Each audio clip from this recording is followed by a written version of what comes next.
Okay, this is Julie here for Title Sports Network. Delighted to be joined by Dave Coldwell here in commentary. GBM Sports, of course, the reason we're here today. But it's good to see you, have you back on the channel. It's good to see you, my friend. Oh, good, mate. It's good to be back on. We've enjoyed a good show tonight. I've enjoyed working the GBM show with DAZN. My debut for them. It's GBM's debut on DAZN. And what a show to start off with. You know, we got a bit of everything. You know, we had knockouts, we had upsets, we had great fight in Niall Berry's, drama and scares along the way. It was good. It was a good night. I want to talk to you about the main event, the Kieran Molloy fight as well. There was some good fights, but obviously the way GBM do it here is they're not always the journeyman versus the prospect, right? Yeah, and that's what fans want to see. You know, they don't want to see a dead cert. When you want a bit of jeopardy, you don't want to listen. You don't want to be flogging your prospects and throwing them in too deep. But you know, 60-40s, 70-30s maybe. You know, and then 50-50s. But and if they don't win the fights, then can they learn from it? And if they learn from it, it makes them better fighters. You know, and that. When you're looking at Niall Berry tonight, he's going to learn from that and he'll come back a better fighter. Why? Because he fought a very, very good fighter. He fought a very good fighter, not some pudding. You know, it's different when you get beat off a journeyman or something like that. It's like, oh shit, he got beat by a very, very good fighter, and maybe a little bit of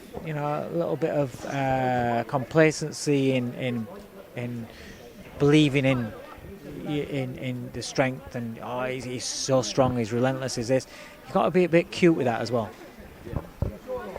In other news, obviously we had the presser on Wednesday with the huge fight September 21st. What do you make of that night for British boxing? It's just mega. I can't wait. I think it's going to be fantastic.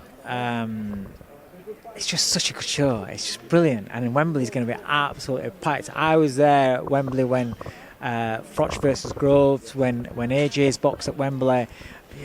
They're amazing nights. To see that many people there for the sport that you love, it's fantastic. And usually on these Wembley shows and on normal shows, you got a couple of fights that you're interested in, main event that you want to go and see, obviously. But then it's like floor fillers. This one, you're in there, you sat there, you ain't moving. You know, every fight is a banger. I can't wait for it.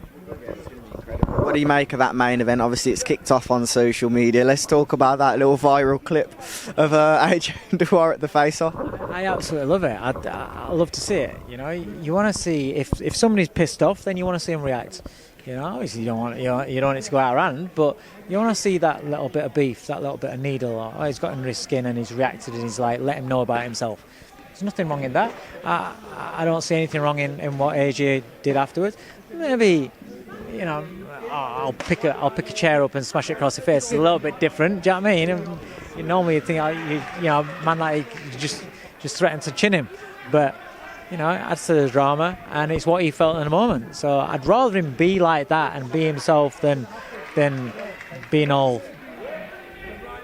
complicit and fake and just and whatever. That's boring. Who wants to see that shit? Teofimo Lopez fighting tonight. Your opinions on if he gets that win? Obviously, he's the heavy favourite going into the fight. How do you think he would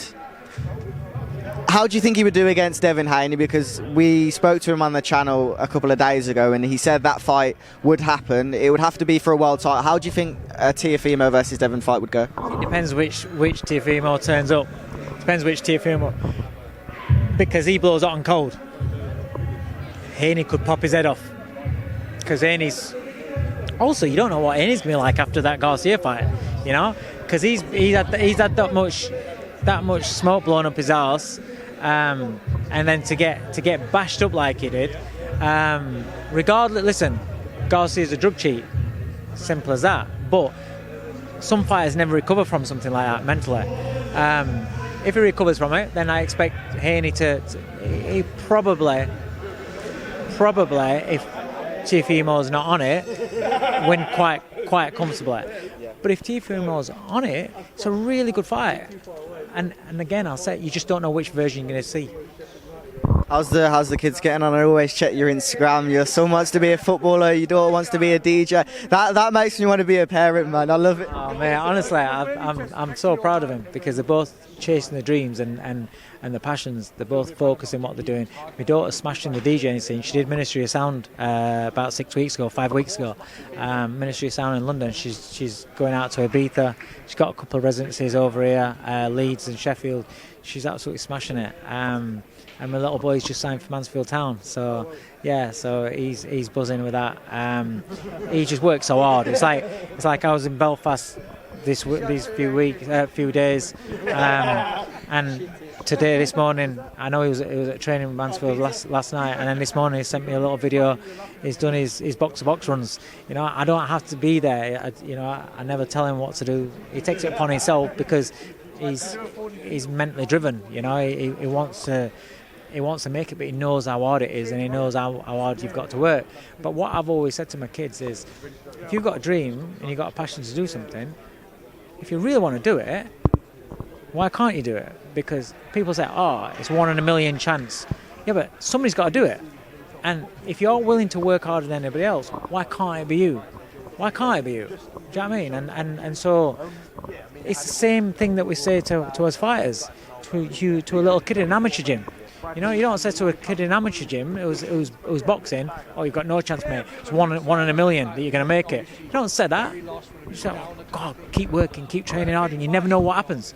But for some reason, your kid plays football and he says, oh, got no chance. Oh, what? You're setting them up for failure. No. Chase your dreams, man. Wicked. Really appreciate the time. Nice little touch at the end, but good to see you here in Coventry. Hopefully when you go back home it's a bit warmer. I came in just a t-shirt, so I'm pretty cold. God, I bet you are. I was going to wear a short sleeve shirt, and I was in Belfast, and I thought, do you know what, just in case, and I went and I bought this top, and I was like, right, I'll wear that instead. Walked in here, I was like, oh my God, horrendous. They called it Into the Fire. What? Should have been Into the Igloo. That's what it should have been. Mic drop.